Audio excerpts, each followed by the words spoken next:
Welcome to Dr. Nurse Paul Show, hosted by Aspire RN and Dr. Paul. You are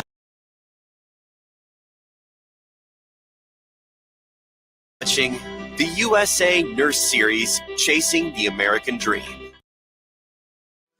Dr. Nurse Paul is an NCLEX expert, having trained and mentored thousands of international nurses past the NCLEX RN for over a decade. He graduated with a Doctor of Nursing Practice in Texas Christian University.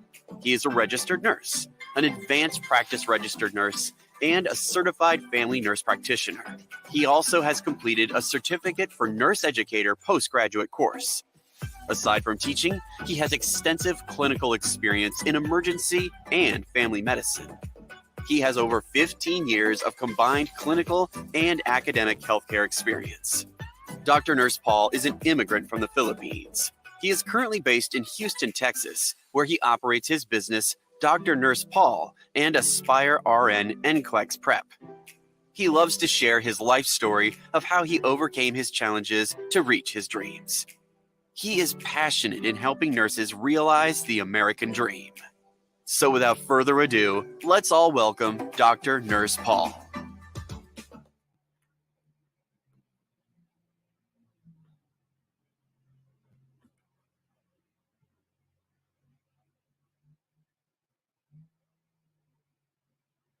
All right, everyone. I hope I'm clear, but I'm having technical issues with my computer right now. It looks like my computer is not streaming properly. But welcome to the Dr. Nurse Paul show. And tonight I am privileged to have my dear friend, an attorney, a lawyer for immigration services, immigrant lawyer, popular in New York City, one of our immigrant Filipinos to the United States, attorney Nick Caracal. Let's bring him into the stage right now. And to give you guys an overview, attorney Nick Caracal is a top immigrant lawyer in the state of New York, but is also one of us Filipino who immigrated to the United States. And thank you everybody for watching the Dr. Nurse Paul show. This is the USA Nurse Series, Chasing the American Dream. Hello, attorney Nick. Hello, Doc. Good evening. Can you hear me? Yes, we can, loud and clear. Okay. Thank you, sir. So again, thank you for I'm having me. I sorry. thought I have the same technical issue as well. And again, I will be Yeah. happy to answer your questions. And again, thank you for asking me to join again your wonderful show. Of course, attorney. Yeah, I was having issues too. I think it's this StreamYard, but I had to like refresh my screen 3 times, and I didn't know that I was already live because my feed was a little delayed. But page and Lefora, you please join. And if you have questions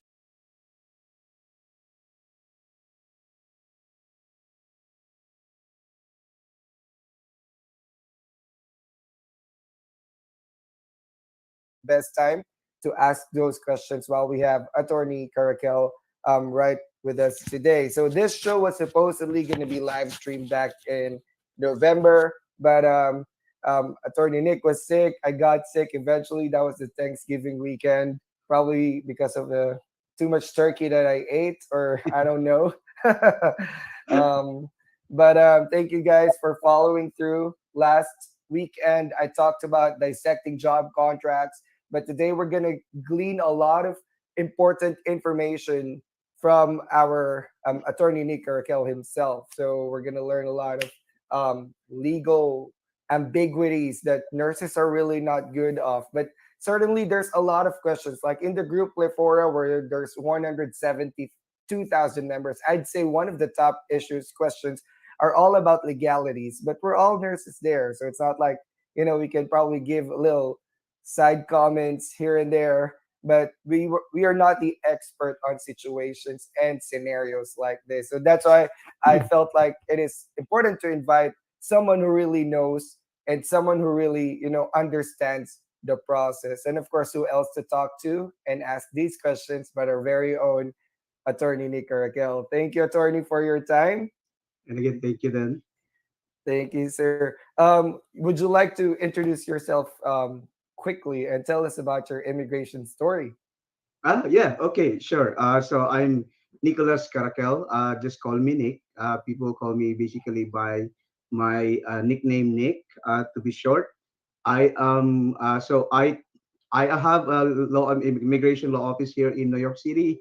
I used to actually start my practice way back in New Jersey while I was still working for Nestle USA. So I think I am one of those people though who, because I don't belong in the healthcare profession. I'm originally an industrial engineer, and I think it's very difficult for engineers to come to the United States at that point. So coming to the United States is never my part of my initial dream. So I think I came to the United States by accident. I came here on a tourist visa. I was almost sent airport to airport on my first visit to the United States, and I think that's one thing of I think God had me experience that so that when I actually advise my clients, I am in a better position to say, hey, don't be too talkative when you actually come to the United States on a tourist visa, because that might actually not help you, right? So again, my general advice to you, if you're coming to the United States on a tourist visa, just listen to the question of the consular officer. If the question is answerable by yes or no, just answer yes or no. That is not the perfect time for you to be impressing the officer with your communication skills, because that might cause you be in trouble. Okay. So again, initially I came to Seattle just to visit a friend, and then I was just lucky that I was offered a job. Unfortunately, I cannot adjust or change status in the United States, so I have to leave the United States in a week, and then I have my interview at the U.S. Embassy in Hong Kong, and then I actually obtained my L1 visa. So this is actually an intra-corporate transfer. So I used to work for Nestle Philippines, and then I was transferred to Nestle USA to work as an industrial engineer. I was a lawyer already at that time, but because I don't have a license in the United States yet, I have to work as an industrial engineer for 10 years. But 5 years before that, I already passed the New York bar. And then again, it doesn't mean that you pass the bar, you just have to leave your high paying job simply because you are an immigration lawyer already. So it took me a while. It took me 5 years to basically have that financial backing, and for me to really have the confidence to move to New York City, where the cost of living moving from New Jersey to New York is 3 times the costs. So basically, you have to have that financial backing to basically help you and start your practice in New York City, where there's a lot of uncertainties, right? So I used to be having that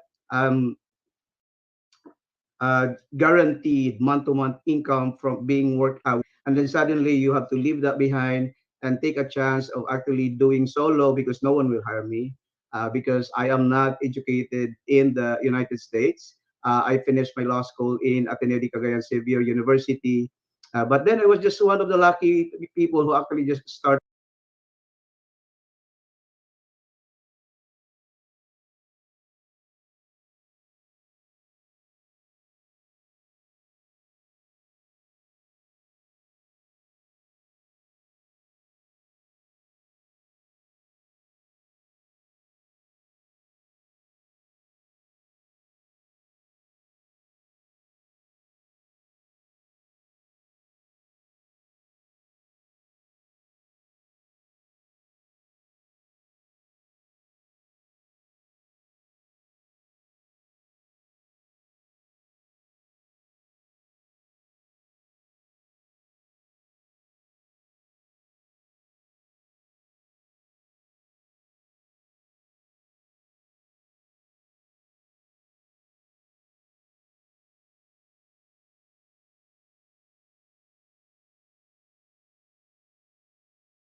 their solo practice in the United States. And I am here now. I've been in solo practice for 5 years, and I'm just happy to share with you that we just moved to our new office here in Elmhurst, Queens, New York.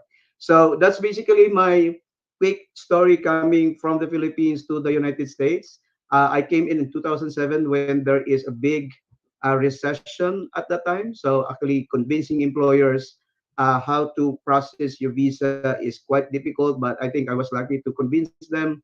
I actually have that job offer, I think within 1 month from my arrival in the United States. But then again, I have to leave the United States and obtain my L1 visa in Hong Kong, and then I was able to come back. I was able to convince my employers after 4 months of arrival in the United States to start my green card application, because at that time, whenever you go out from the factory, you always see stores closing, because again, that's the recession at that time. So I told my manager that, hey, you know what? I have the task of saving $6 million a year, but I'm not so sure if I have a job tomorrow. So why don't you just start my green card application, so at least I can just focus on my job and not worry about my immigration status. So we started that immigration process, and I become a green card holder 9 months after I arrived in the United States. And then 5 years later, I become a US citizen. So that's my quick immigration journey, Doc Paul. Wow, what a really interesting story. You've went through a lot, and I remember the first part. You said to not be too chatty with the immigration officers.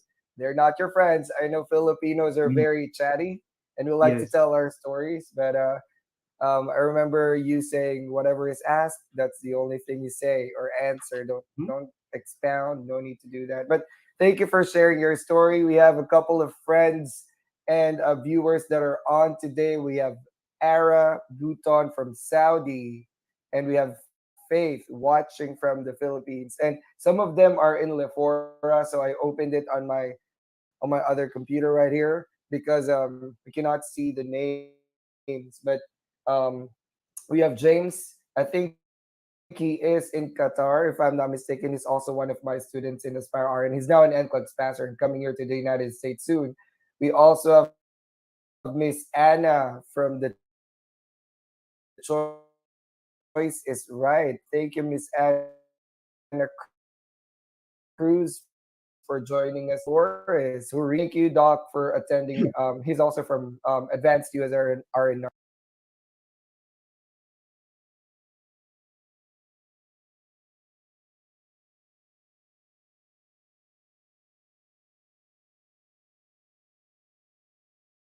nursing. So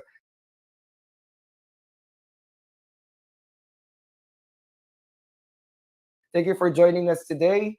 And please share this. If you guys can do me a favor, if you can share this to your pages or to the pages that you know, to your own Facebook wall. That way we can reach out more nurses to more nurses. And if you guys have questions, I think if we have time, we will be glad to accommodate that today. Thank you for sharing your story, attorney.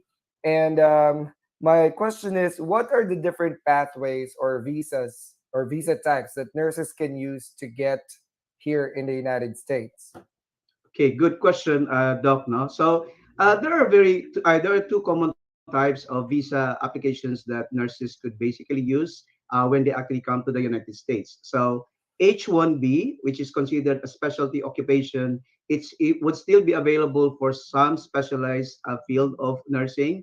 Then the most common one and the most famous one is actually the immigrant visa route. So let me elaborate on that on the H1B, because it becomes a controversial topic about 3 4 years ago, when USCIS actually made or issued a guideline to say regular nursing professions are not eligible for H1B. And of course, the Philippine Nursing Association was reacting negatively on that, because we know in the Philippines, you actually have to have a bachelor's degree to be able to practice nursing. Unfortunately, in the United States, though, the regular nurses could basically work as RN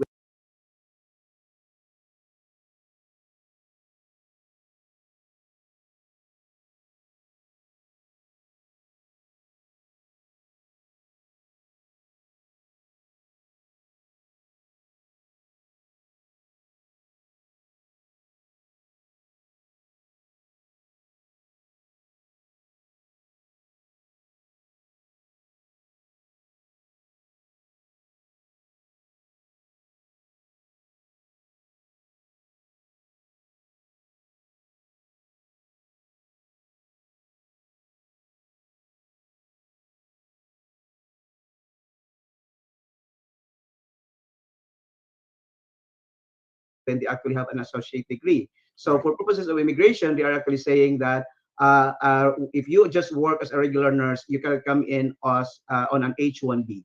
But if you are on a specialty area like an ICU nurse or a dialysis nurse, then it's actually a very strong argument that you have to have at least a bachelor's degree to be able to actually practice in that area. So the common area positions also that could actually use the H-1B position is basically a nurse manager or a traveling nurse or a practicing, again, the traveling nurse could basically go to the H-1B. But I'm always asked by most of our clients though that, hey, Nick, what is most practical approach though, whether we're gonna put petition nurses on H1 or immigrant visa? So I answer that question on the practical side of the immigration process because of the fact that nurses are very in demand in the United States. If you're gonna talk to a potential employee and you're gonna offer them H1B, chances are that they will not actually buy that offer because there are other employers who would offer them an immigrant visa. Especially if the petitioner already has an approved PWD, because in that immigration journey for nurses, it's basically the PWD that actually takes long. As of now, it's on average taking 9 months from the time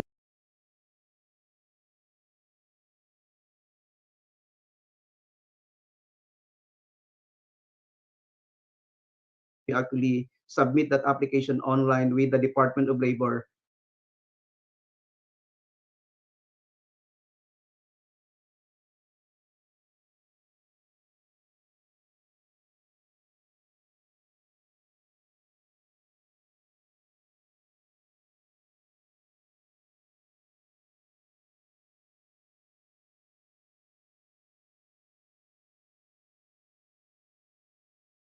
Before the Department of Labor would actually issue the PWD.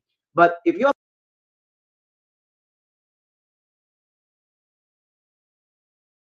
actually are lucky enough to find an employer with approved PWD only,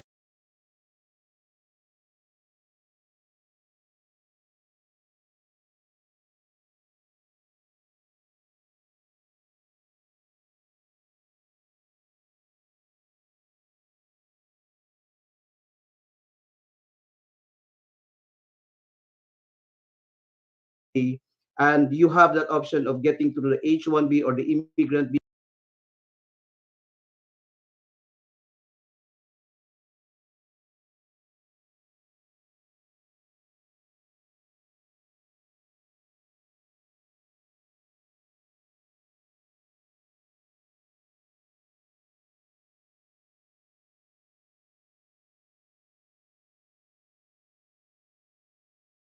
visa route, then take the immigrant visa route, right? Because again, you are just when you come in, you are already a green card holder. You don't have to worry about taking additional application to become a green card holder because the only advantage of using the H1B route is it's faster than the immigrant visa route.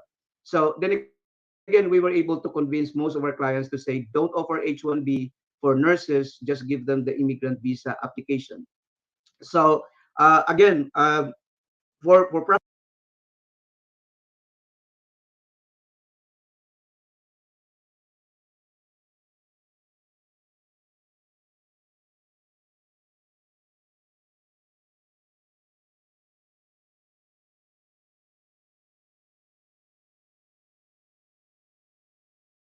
practical reasons, we would encourage even nurses if you have an offer from a U.S. employer giving you an H1, don't grab that because again, it's not advantageous to you. It would actually take more time for you to become a green card holder or permanent resident or become a U.S. citizen if you will go through the H1B route. The other problem going through the H1B though comes the company policies because there are company policies where they actually said if you enter the United States on H1 visa,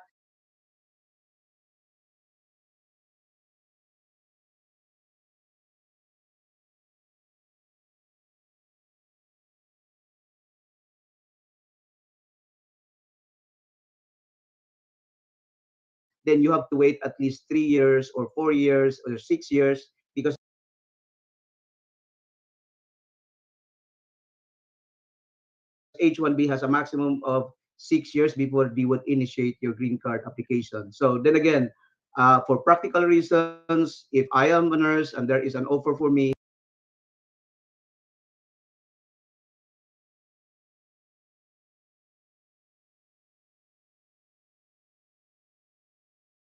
and I have the choice, I would rather grab the immigrant visa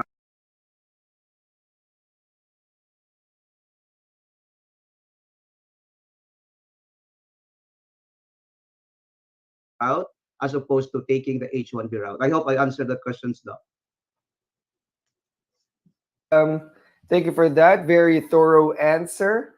And so there was like a big debate before, should we go H1B and LPR visa or Mhm. EB3 visa? But I guess we'll touch that later as we go further into the question. I would like to highlight this question from Ara. She said, Attorney Nick, coming to US on a tourist visa, what are the do's and don'ts when it comes to clothing? Some people I know were being randomly checked coming to the US because of the way they dressed. Wow, you have to appear a certain way coming as a Right, tourist. I think you should look like a tourist, right? right. Yeah, I don't think that there is I don't think that there is a clothing code for Yeah, coming to the United States on a tourist visa, though. I yeah, think I would answer that question by saying that don't look suspicious, right? yeah. True, true. Because yeah, I just don't I didn't know or heard anything that has been blocked or sent airport to airport simply because of the reason how they dress. Yeah, true. So just dress normally and appropriate for the season, right? If you come to the dentist on When summertime, if you're wearing a winter clothes, maybe you'd look suspicious at that oh point, yeah, right? exactly. But yeah, just dress casually though. Yeah, I guess just dress comfortably and in season because you don't want to be coming in with a summer attire and it's actually winter here in the United States. Mm, Anyway, I think this is Anna. Yeah, I see it in. So I, for whatever reason, this is streaming live in Leforia, but we cannot see the name right. because it's been being streamed in the page. But it says Attorney Nick helped with my U.S. citizenship application stress free. So if you guys have citizenship application coming right up, send Attorney Nick a message on Facebook. Just look for Attorney Nick Kirkel, and Thank we'll you. let the you're welcome, Doc. Attorney, we're gonna let you inform our viewers later your contact information.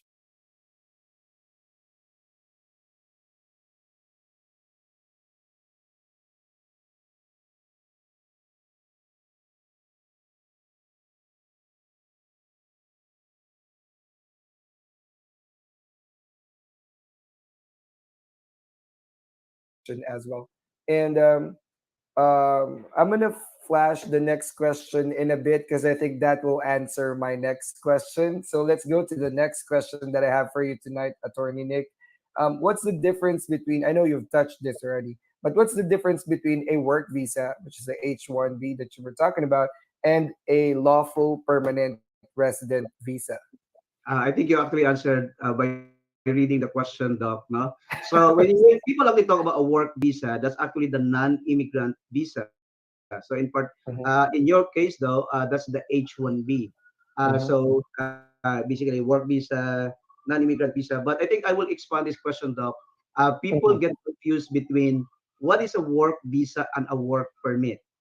Okay. There you go. So Mm-hmm. when you are actually being petitioned on H1B, you can only apply, you cannot apply directly for a work permit. So people only be able to apply for a work permit in the context of an employment-based petition if your employer has already started your immigrant visa application.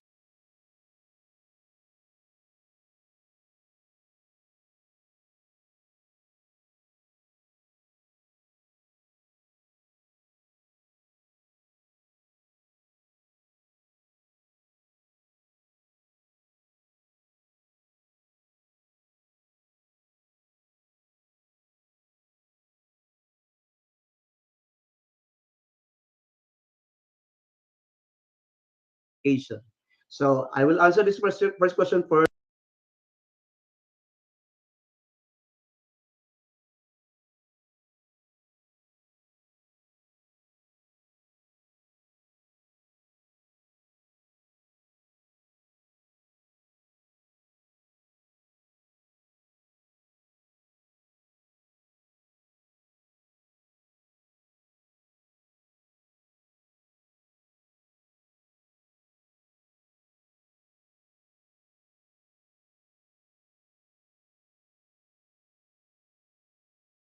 The work visa refers to the H1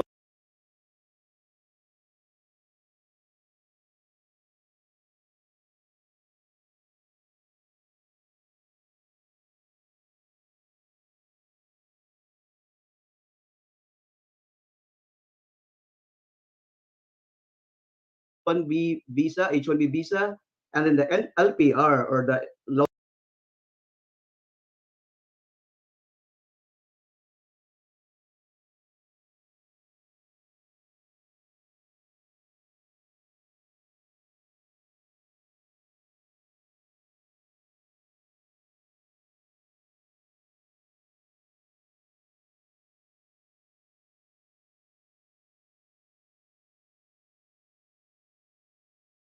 lawful permanent resident is basically your immigrant visa.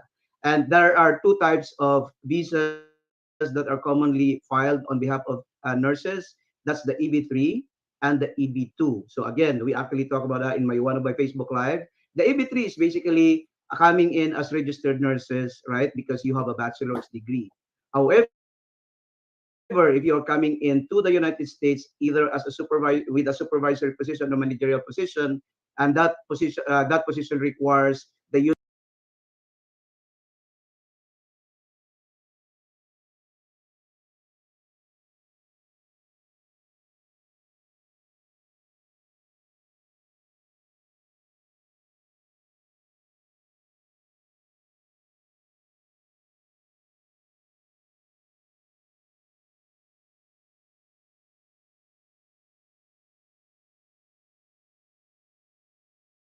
of your master's degree. There are two aspects of that.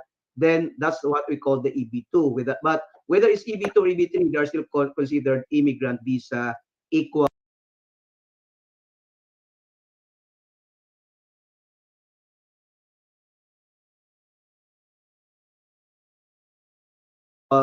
lawful permanent residence equal green card. So they are actually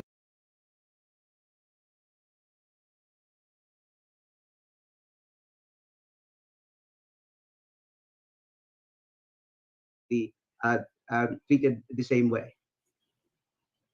Sounds good, attorney. Miko has a question here. He said, what if you are here in the US, not yet taking the NCLEX? As a tourist, what can be the next step? Very good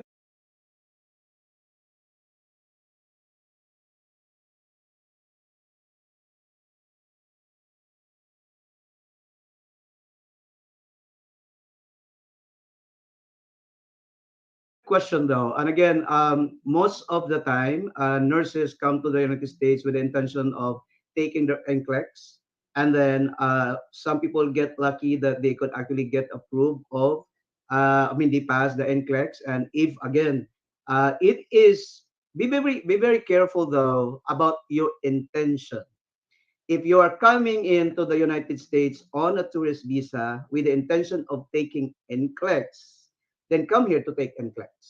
So don't come here with the intention of applying for the immigrant visa. But things change while you are already here, right? So you're on tourist visa, you pass the NCLEX, and then you got an offer for an immigrant visa because they already have the prevailing wage. Can you apply for that? Definitely. You might have the difficulty, or you might be challenged by the officer at the time of the green card interview what your real intent when you first entered the United States. Again, what I actually remember why I said, do not come or intend to come to the United States with the plan of taking NCLEX and applying for the green card application, because that could be misrepresentation or fraud by reason of um, you're actually abusing the use of the tourist visa application. But then again, it's allowed for you to change status on a tourist visa. You could apply one more extension because again, you need more time to really pass NCLEX, or you need more time to actually enjoy the United States because the first 6 months was basically used to review and pass the NCLEX. And then suddenly you have an opportunity to apply as a registered nurse, then you can do that. It's just a matter of how you would answer the question at the time of your green card interview if you have one, because there are also a lot of cases where the green card application for nurses for the green card application is being waived. And if you are one of those, then you are lucky though. But for those people who will go through the green card interview and enter the United States on a tourist visa, then just be very, very careful when the officer asks you what your initial intention of coming to the United States. Telling the officer that, yeah, I came to the United States with the intention of taking the NCLEX and then apply for a green card, that might be a problematic answer. So again, the question is, what's next for me? So again, if you come into the United States and then you get lucky, you pass NCLEX and you happen to have an opportunity, then I would recommend that you consult with immigration lawyer on how you're gonna navigate through that transition from a tourist visa to a green card, because it's possible, but just make sure that you are actually guided appropriately. So again, if you need more time on a tourist visa, you can apply for an extension of another 6 months. If you have plans of going through the academy by applying for a student visa, that would actually allow you to stay in the United States longer than 6 months or 1 year, including your initial stay, then student visa is the best option for you.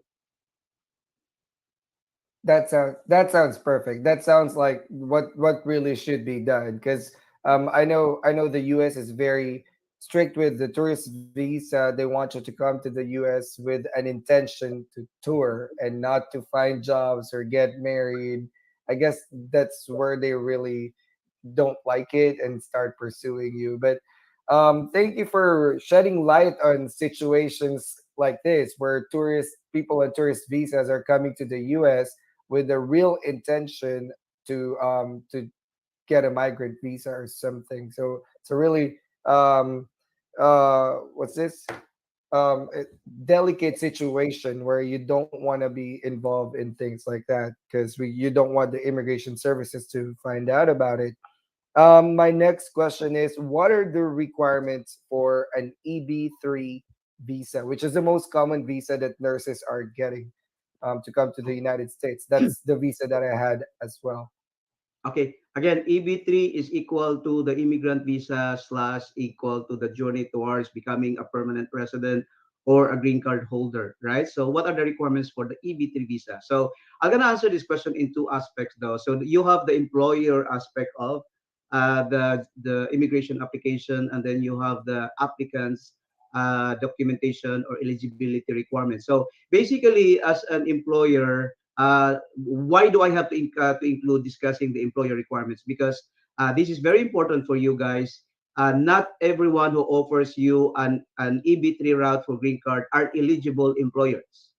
So make sure that when they offer you, because Doc, kasi gusto ko lang i-elaborate to kasi maraming mga nagko-consult sa amin saying yung tita ko, yung tito ko, gusto akong i-hire as private caregiver, will that be possible? Right? Because that could still be a route to EB3, right? So while there are small cases where a tito or a tita could basically convince USCIS that they really need the services of a private caregiver, but there is an additional scrutiny by USCIS if the applicant is related to them. So there are also other employers who would actually offer you a job, but there are no legitimate facilities or offices. So careful with those. So when there is somebody who offers you a job, make sure that that particular employer is a legitimate business entity. They have a business location or facility, established facilities. Because the documents that are required for the employer, though, is that they have business permits or any documentation that their business is actually a legal entity. And the most important documentation from them is to show that they have the capacity to pay. We're gonna discuss those capacity to pay in potential questions you have of what are the grounds of denying an EB3 application. But in the requirements on the employer side, that's a big requirement. They have to pass that before even initiating any step towards filing an EB3 or EB2 application. Now, once that you have established that, then you look into the requirements of the employer. Now, there are employers who doesn't require a 2-year minimum requirement work experience requirement. There are also employers who will not require a bedside experience, right? So again, it all depends on when the employer passed that prevailing wage application, they define what their minimum requirements are. So if they would actually say, I need somebody who had at least 3 years bedside experience, then any applicant should meet that requirement. Else, they will actually be denied because they didn't pass the eligibility requirements. So when we actually deal with a potential client, we really would want to make sure that they fully understand what they are going into, because once we file that prevailing wage application with all the requirements that they require from the applicant, and that will control the success of the EB2 or EB3 application. So as far as the requirement is concerned, is again, I'm saying if the employer would actually say, I want somebody with 3 years bedside experience, then make sure that you have supporting documentation by way of a certificate of employment showing that you have that 3 year bedside experience. But if the employer doesn't require that, then you don't have to require that. Having parent credential evaluation will be enough to show that you actually pass or your degree is equivalent to the BS nursing degree in the United States. Another one is basically you pass NCLEX. There's no way the employer will be able to file your EB2, EB3 application if you don't file NCLEX.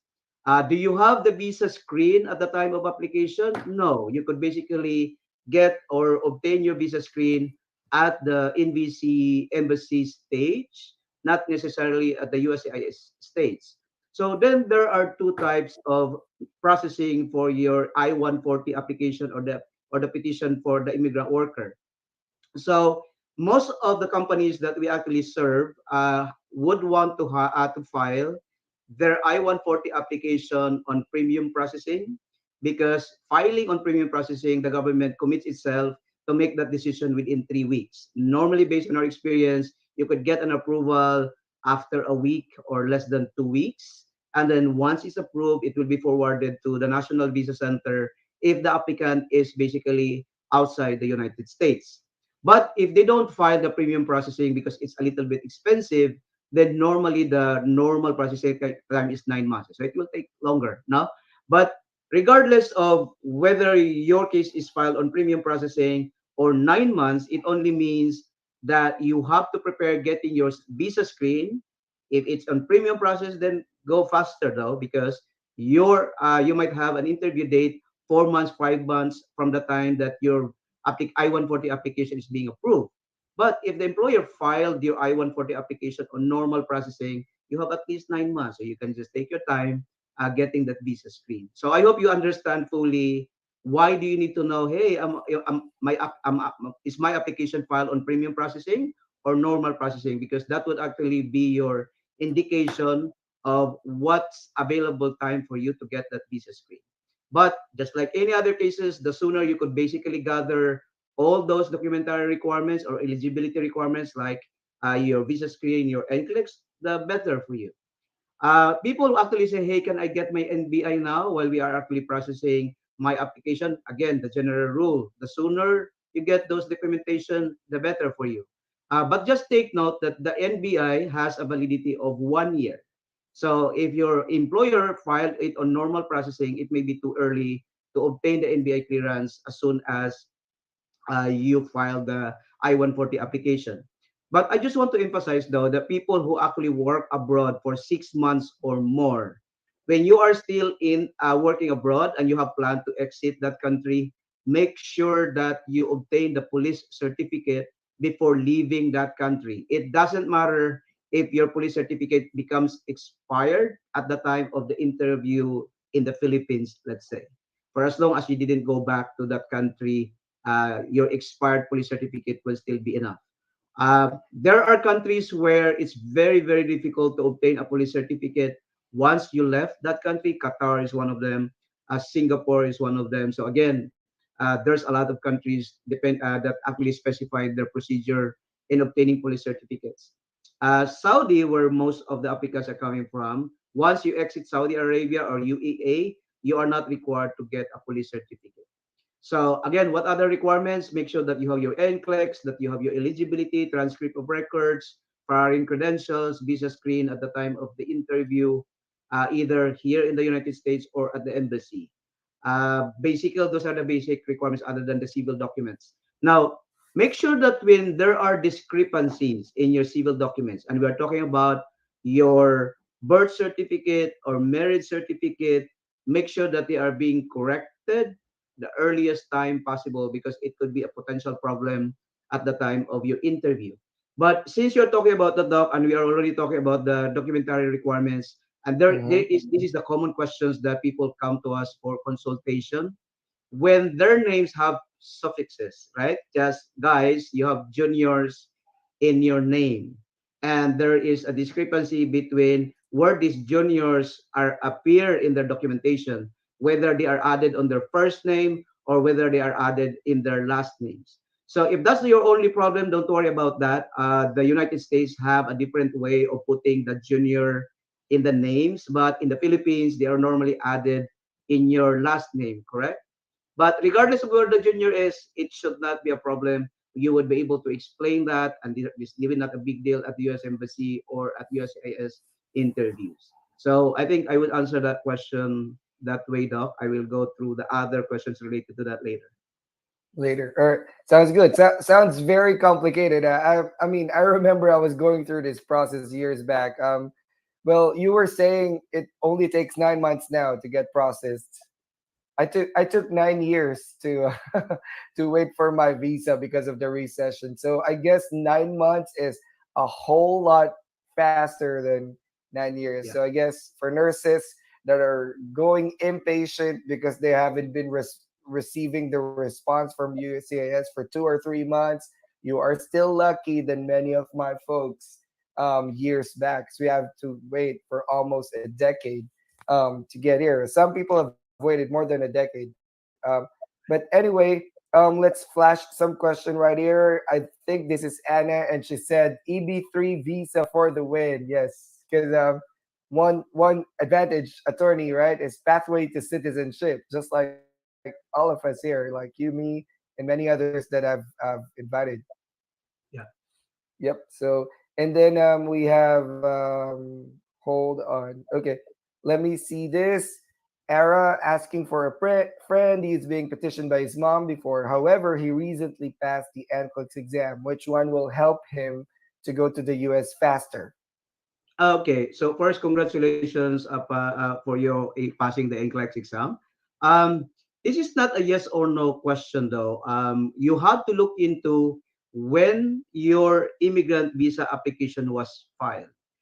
Whether it was filed while you are single or but now you are married, whether your petitioner is a green card holder or U.S. citizen. So there's a lot of factors that you need to consider before applying. But let's just assume that you just filed your family-based petition. So basically, if you are if you are actually single, being filed by a parent, the waiting period is 8 years. If you are married and your parent is a U.S. citizen, it could be a 15-year waiting period. So based on the visa bulletin for employment-based petitions now, then the answer is yeah, go for employment-based visa applications.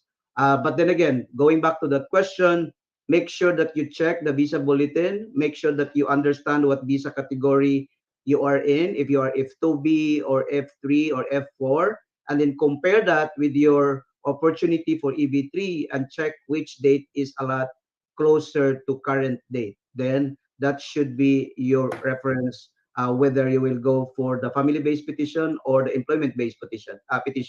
But let me elaborate on that question though.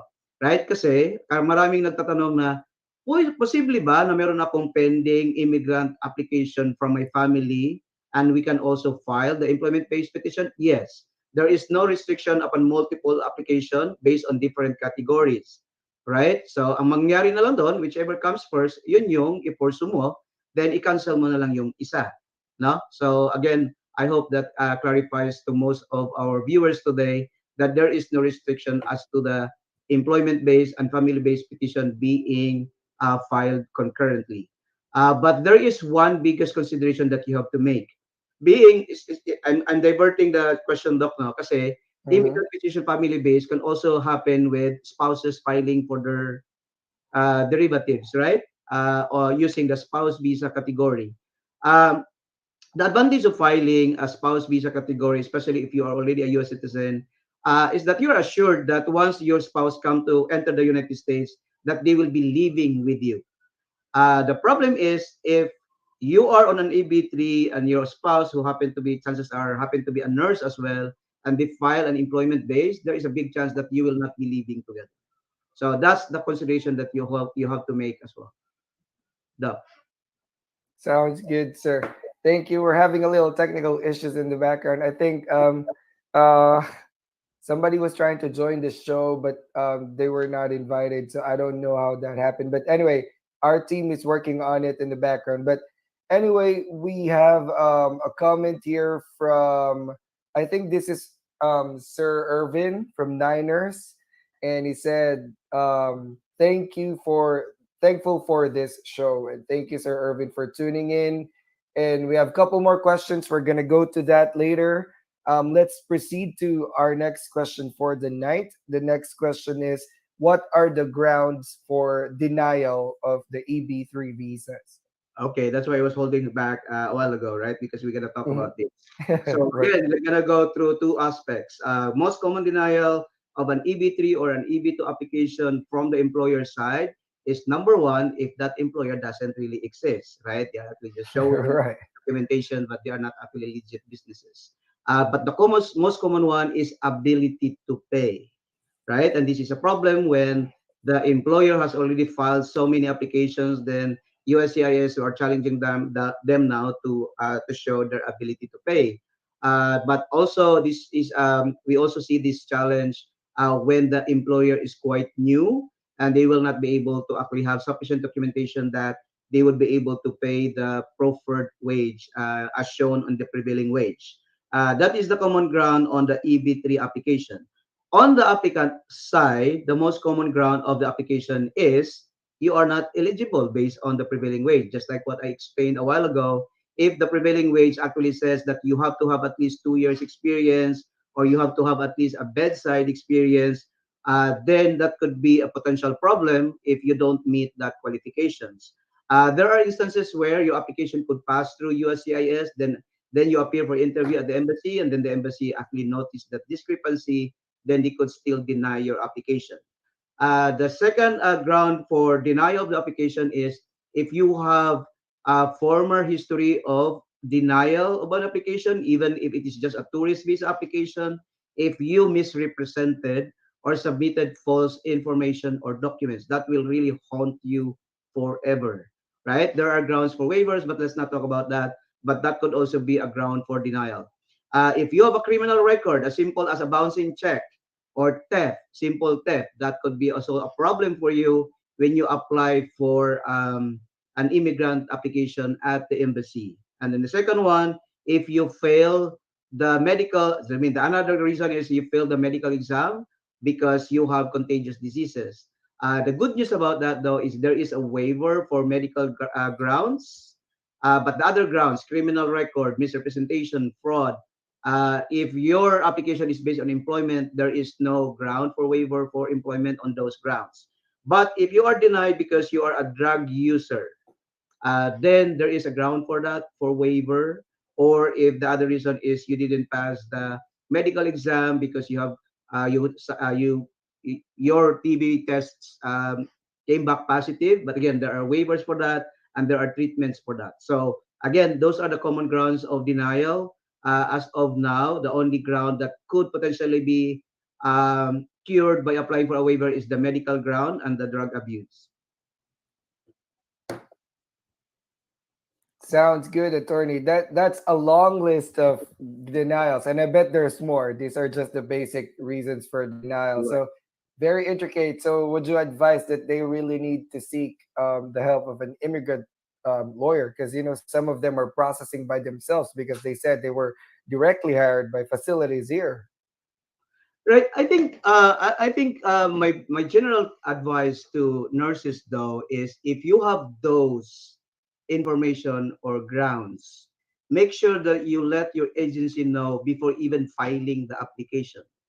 Right. I know that there are confidentiality contracts or provisions in your contract, but feel free to raise those flags, red flags, as early as possible because and then it will come out at the time that you are now filling out your DS260. That's too late already. And if you don't disclose them, that's potential problem. That's another misrepresentation or fraud. There are a lot of questions that's being raised to us. Is having H1B a ground for denial? Fortunately, no, it's not a ground anymore. uh, Mm-hmm. but you have to disclose it for purposes of your employee knowing.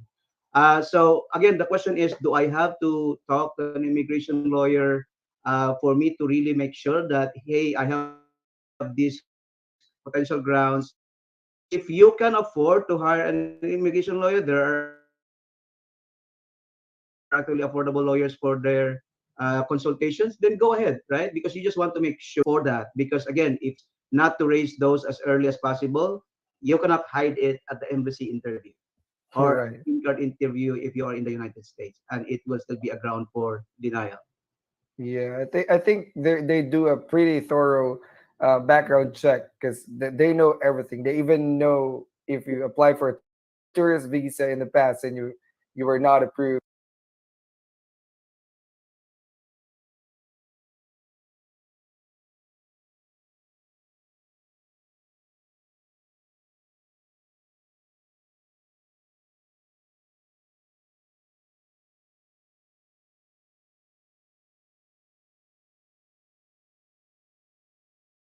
So things like that you really cannot lie with the immigration officers. Right. So in the clients that we handle, though, again, we basically cover that. And again, it Hmm. is our actually job to make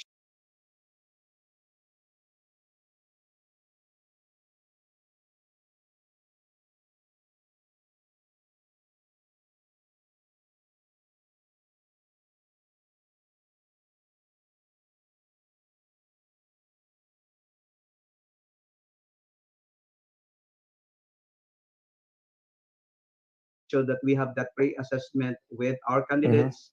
And then once we actually see that they are eligible for work, Hmm. Hmm. we talk to the employer to say, hey, are you still wanting to file this? Because it's a potential red flag that they could still be denied because of this particular issue. And then we let the employer decide.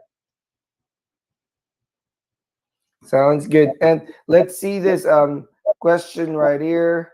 One of the Facebook users, his name is Frederick. He says, I'm here in US on an H4 visa and planning to take NCLEX. If ever I pass the NCLEX, can I apply for an EB3 visa? Yes. Okay, so very succinct and concise answer, but actually, yes. And how about this attorney? I'm enjoying this a lot because so much information are coming from you, attorney Nick. I'm here now in the US, green card holder, and wanted to travel to the Philippines often, like 3 times a year for quick vacations. 1 week per visit, tops. Will it affect my US citizenship on my 5th year mark for me to apply my US citizenship? Thank you. Uh, Generally, no. If these are just short visits, then it should not affect your citizenship application. So I think I just have to elaborate more on, kasi maraming misconception, boss, about doon sa 6 months and one Yeah, year. 6 months. Yeah. Okay, so for as long as you are not outside the United States for 6 months or more, then generally speaking, it will not affect your citizenship application. But if you are Single outside visit. the United States 6 months or more, then that interrupts your physical continuous physical presence requirement. If that happens to you, then when you come back, you have to. It doesn't matter if you're already 4 years in the United States, and then you have that one-time vacation for 6 months or more. When you come back, you start from zero again, counting Oh 4 years no. and 1 day. Right? That's the rule. Oh So no. make sure that you don't Yep. stay there outside the US for 6 months or more. If you stay outside the United States for 1 year or more, then you will not be able to come back because automatically your immigrant status is canceled or revoked. So Mm. again, as far as the multiple trips, for as long as within 5 years, your stay in the United States, physical stay in the United States is more than 50% of that 5 years, there should be no problem when you apply for citizenship. All right, sounds good. Yeah, because I remember. I just got my citizenship this year, but I took a couple of international trips too, and they didn't ask that. They just asked where what countries you visited in the last 5 years. But anyway, the next question we have is what should this is a big question. This is heavy loaded, but just I guess focus on the most important attorney. What should the nurses look for in their job offers or contracts? Okay, akala ko na-cover na natin yan the last Facebook I live, know right? last time we talked about this, yes. But then again, I But will just still, summarize, this question still keeps coming up everywhere, all the time. right? So again, just like what I said on the last Facebook live natin, when you actually got the job offer, try to understand the terms and conditions of that contract. Because the moment you sign that contract, because you're too eager to come to the United States, that binds you with your employer. If you're gonna challenge the provision of the contract, then don't complain. Your remedy is to either compromise or negotiate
understanding of a contract may be different from a lawyer's perspective. Right. So my advice is for general contract review, uh, get a consultation with a lawyer, even from a lawyer from the Philippines. They should be able to tell you what risks, liabilities, or responsibilities you will have under that contract. Sounds good. So very important that someone reads the contract for you and making sure that it's protecting your interest as well and not too Correct. biased to the employer. And our next question is: does the US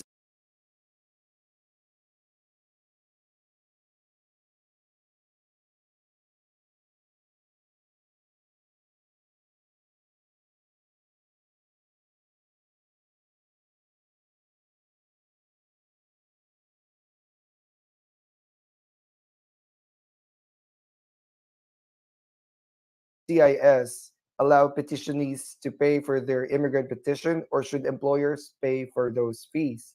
Okay, very good and controversial question, right? Controversial question, So yes. for non-schedule A, so non-schedule A, any profession that are not nurses or PTs, then any activities or fees that has to be paid with your processes with the Department of Labor, 100% it should be paid by the employer. But since nurses are exempt from the labor certification process, then the first step for the employer is filing the prevailing wage. But the prevailing wage, there is no filing fee.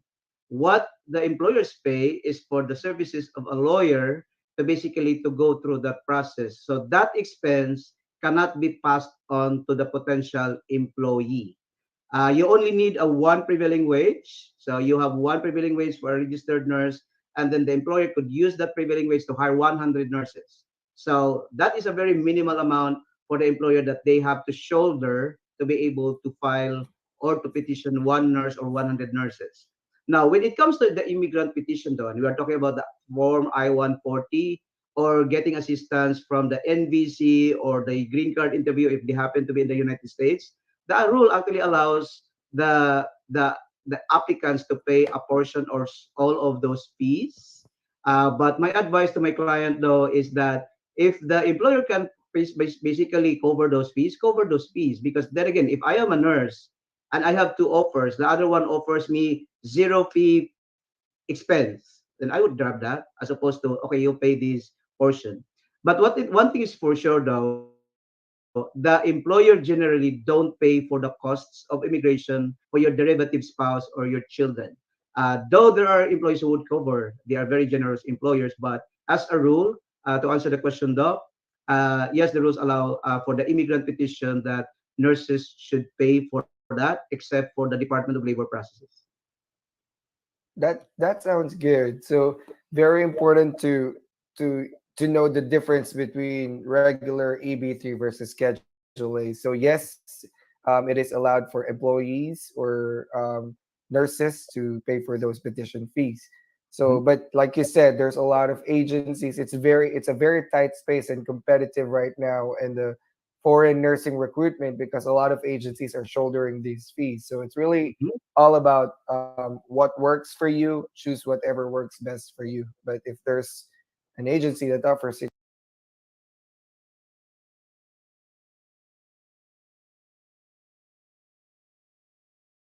for free, I'd definitely go there. I didn't have to pay anything for my immigration fees too.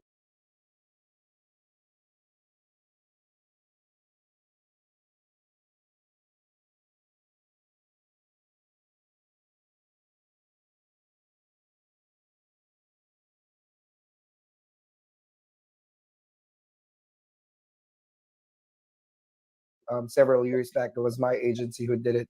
We have a very good questionnaire.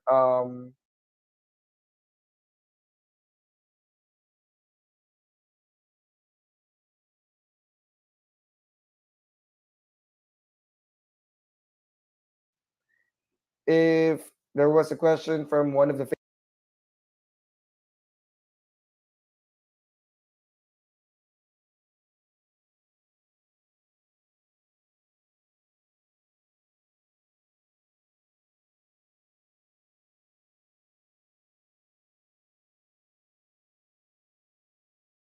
Facebook user that says if she has dependents that have B1, B2 visa,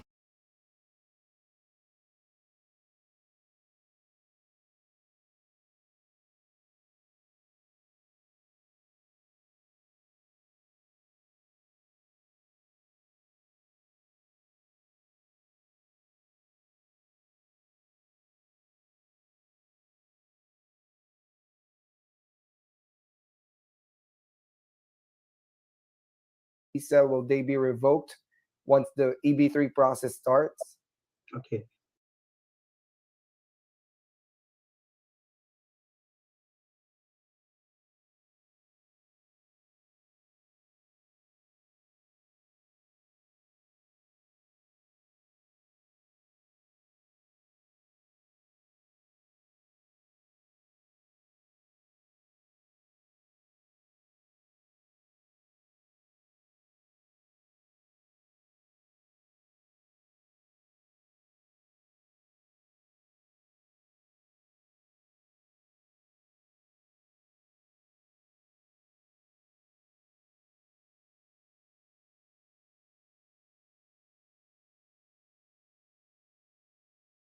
If my dependents have B1, B2 visa, will that be revoked once the process starts? Not necessarily, though.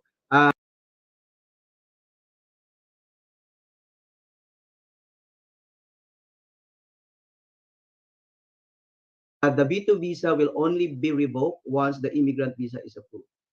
Right. And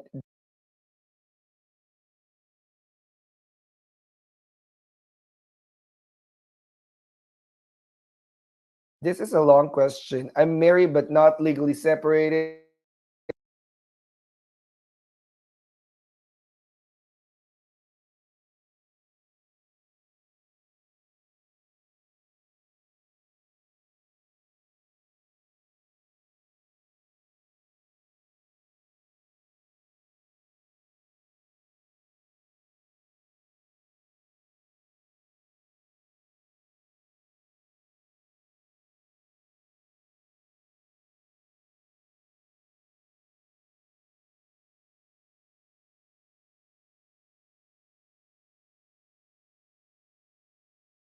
I have two kids with a partner. My youngest named after him. However, the eldest was not, but both of them were his.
I wanted to bring them along with me when I go to the US. What should I do? Okay, I'm married but not legally separated. I have two kids with a partner. My youngest named after him. However, the eldest was not, but both of them were his kids. So, pakitulungan ako i-understand yan. My youngest named I after him. However, the I'm eldest was not. I'm thinking she's married to another person and she now has a partner with two kids.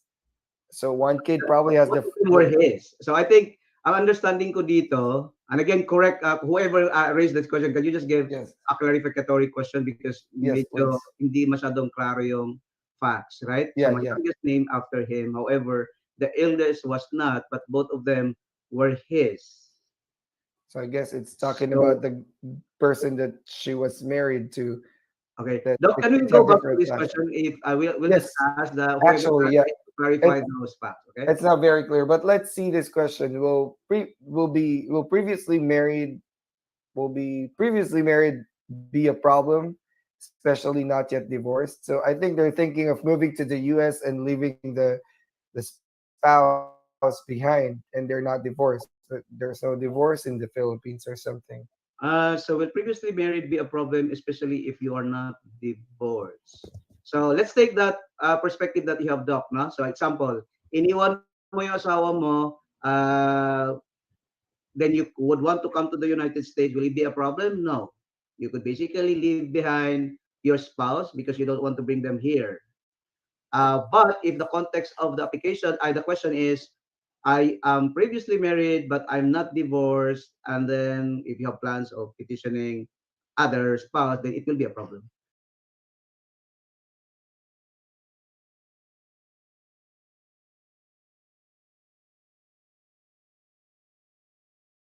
right? But Yep. if the only context is, I don't want to bring my spouse,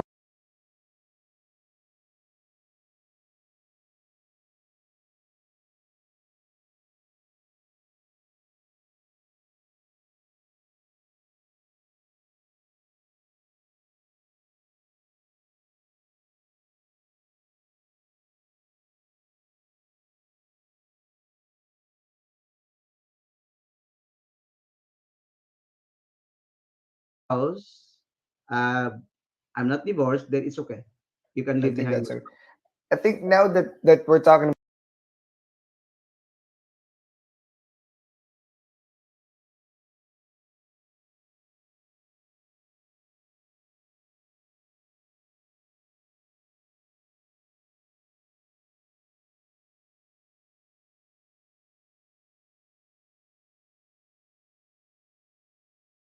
about it, I feel like the previous question talks about, okay, I'm married, but we're not together anymore, and I have a new partner, and I have kids with the previous partner. So I guess just thinking, can I bring my kids? Can I bring my new partner? Well, this really needs an immigrant lawyer, huh? Sige, yeah. So Sounds again, complicated. dalawang option yun, Doc. Doc, i-clarify nyo yun or consult with a lawyer. Right. Right? It's a little complicated, right? Anyway, let's go to the next question that we have here on our list is, what can immigration lawyers like yourself help our nurses with in their petition process? So I guess we've already mentioned it earlier, but yeah, Right. Again, most employment-based applications have been represented by lawyers, right? This is right. in recognition that hey, the immigration process is complicated. It has a lot of left and right turns. That's why most employers would avail the services of a law firm to be able to guide them because that's their expertise.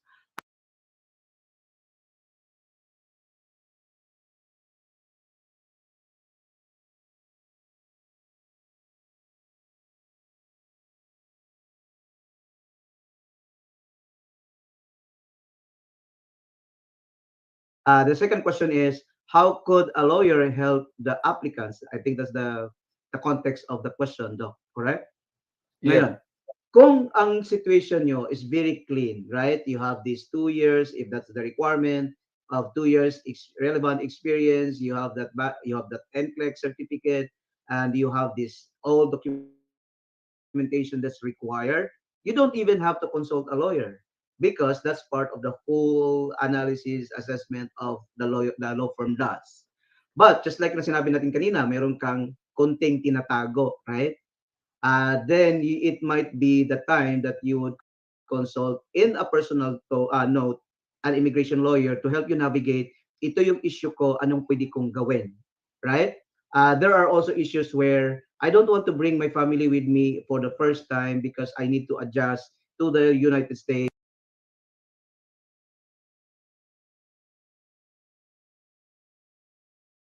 and I don't want to bring them with me.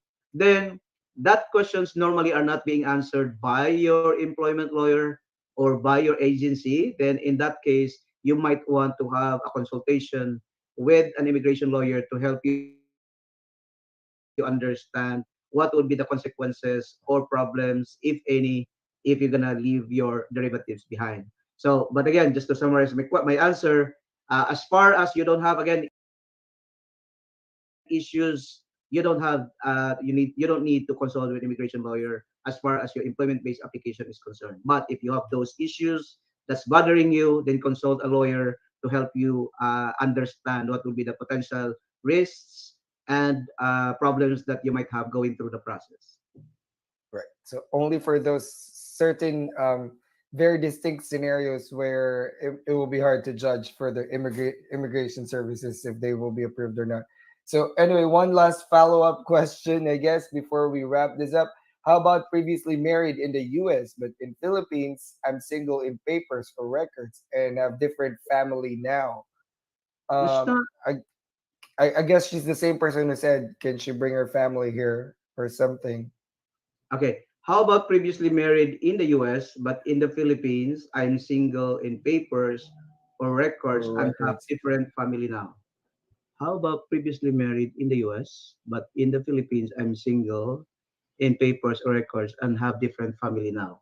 I think if the question is you are single in the Philippines, if so, if you're previously married, as long as you are divorced in the United States, Yeah, then there should will be be good. no problem petitioning somebody in the Philippines because there is no record of your marital status Marriage. in the Philippines.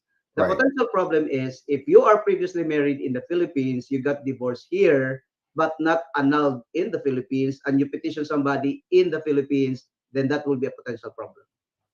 I guess that's the answer to the question. Thank you, attorney. Any last word, advice, messages to our nurses that are interested of coming over to the United States?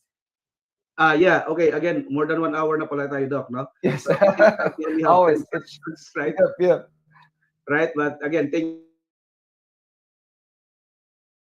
me to be able to share my knowledge to the Thank you, Filipino attorney. community, right? Because that's one of my advocacies. Again, thank you for welcoming Mm-hmm, me to Lefora to be able to answer your questions. And again, I thank Jean mm-hmm. Oliver. She's my classmate in when we were in high school, Hello, Ma'am Jean. right? And again, thank you for inviting me to join Lefora.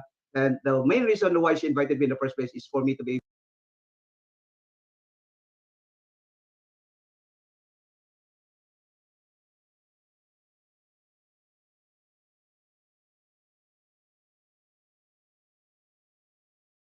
my advocacies. And able to answer some legal questions in the group.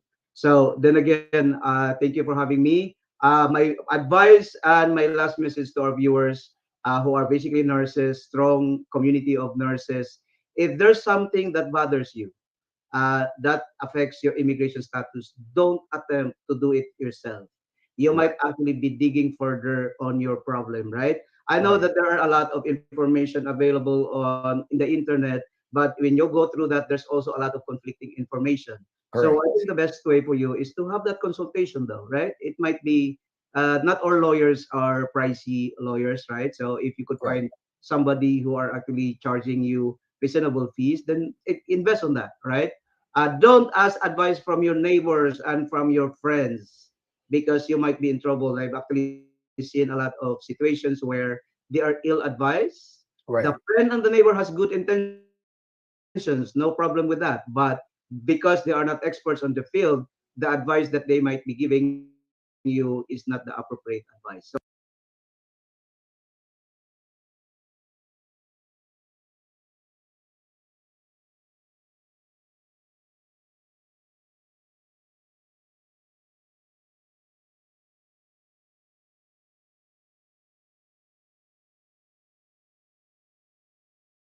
I think that's the only advice I could give everybody. And again, good luck on your immigration journey, and I hope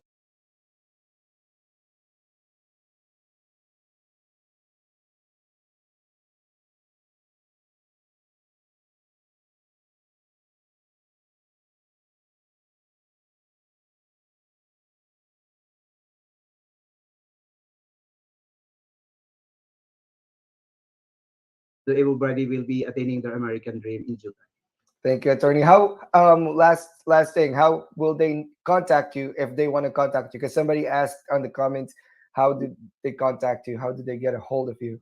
Okay, thank you very much, that doc. So again, we have our landline basically in the United States is 1-917-832-7414. But I think the best way is to visit our website www.idreamamerica.com. If you would want to send me a message, I would recommend that you message I Dream America too, because there's a lot of staff assigned to answer queries there. If you're gonna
And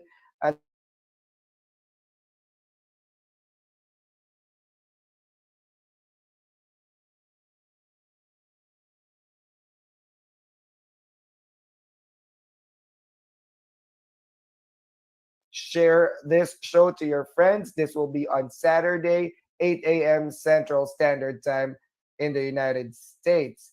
And for everyone's information, before I end this show, Aspire RN NCLEX is running a 50% off on all their programs on their SurePass Pro program. I'm sorry, 50% off on their SurePass Pro NCLEX 1 year unlimited program. This is only until Christmas Day. So if you guys are interested with this, kindly message me in my social media, Dr. Nurse Paul, or you can also message Aspire RN directly, and our team should be able to help you. And there's a lot of nurses that have already joined, and you still have a chance to join 50% off for all for the NCLEX Unlimited program, and message us and we can help you. Okay. And one more thing, if you are a recent Philippine nurse licensure exam passer and you have over 85% score in the local board examination, I have a scholarship offer for you. So send me right now at Dr. Nurse Paul, and you're gonna get your NCLEX review program covered under Dr. Nurse Paul and our participating agencies. So send me a message now. You're gonna get your NCLEX free if your score in the Philippine Nurse Licensure exam is 85% and above. And again, thank you everybody. Please tag your friends in this show. This is recorded. You're still gonna be able to watch it later. And see you on the next Dr. Nurse Paul show. Bye. You have just watched the Dr. Nurse Paul Show. Watch us live every Saturday, 8 a.m. Central U.S. Time. For more info about our future events, follow us on our social media channels. You can find us at Dr. Nurse Paul on Facebook, Instagram, TikTok, and YouTube. See